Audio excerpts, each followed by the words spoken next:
to introduce a great American, Gary Sinise.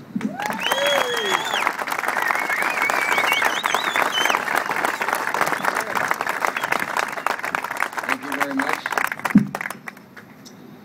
I have veterans in my family on my wife's side.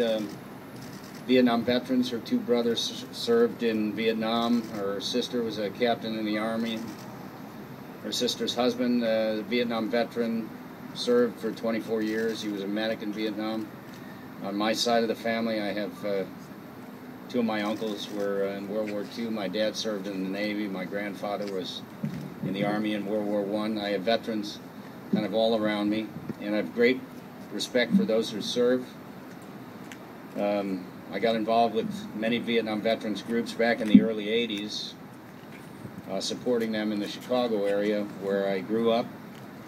And I had the privilege of playing a disabled American veteran in Forrest Gump, Lieutenant Dan, and I got involved with the Disabled American Veterans Organization and have met so many who have sacrificed so much for our country over the years. And then 9/11, and we started deploying to Afghanistan and Iraq. And what can somebody like me do to serve our country? It's, you know, I having such close relationships with so many veterans, I wanted to do something. So, as a celebrity, you can use that sometimes to do some good.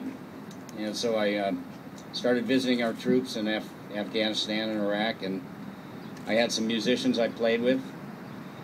And I asked the USO if they would let me take these musicians with me on one of the tours. I had done 5 or 6 tours as a celebrity, shaking hands and taking pictures and that kind of thing. And while that's all well and good and very nice, it'd be much more fun to go out there and actually entertain the troops. So they set up a tour for me to actually take some musicians. So I called the musicians up and I said, well, we got to start rehearsing now and learn some songs.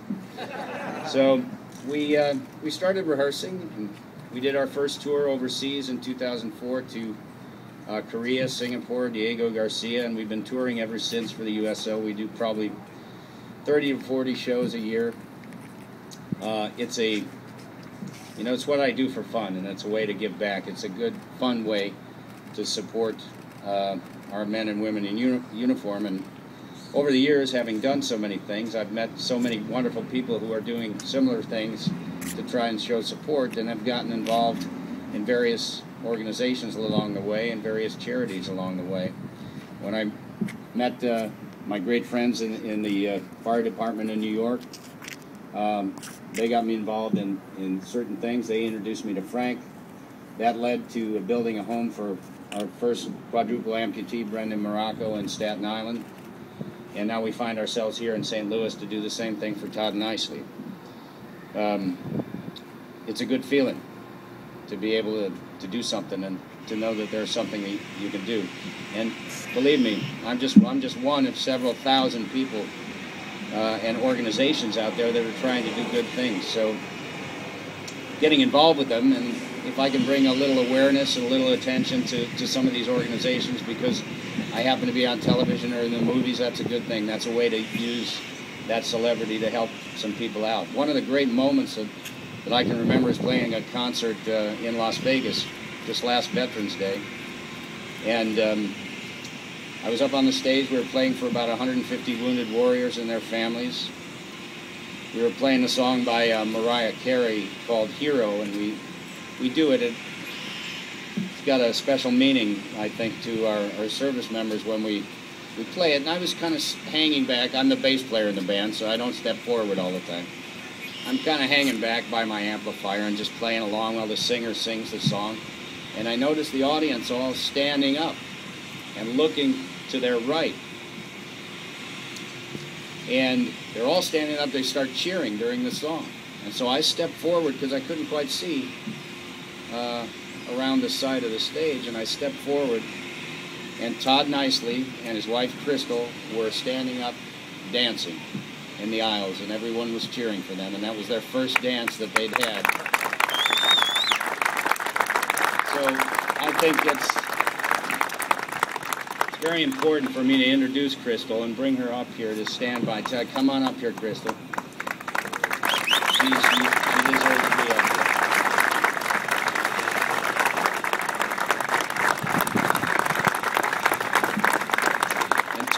mom is here as well.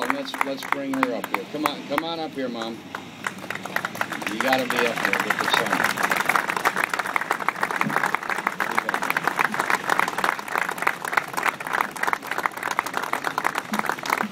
These severely injured service members, they need their families. And their families stand by them, and they go through a lot. And I've been to the hospital several times over and over the years, and I've met incredibly inspiring and courageous young men and women who have sacrificed a lot for us. So to give back to one gives back to all. And we can't, you know, we have to take baby steps and just do what we can.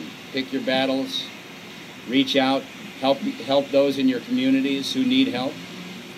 This is unfortunately a very dangerous world out there, and I think it's if you're paying attention to what's going on, you know that our military is invaluable, and we need them, and we're going to need them to stay strong and their families to stay strong for many years to come.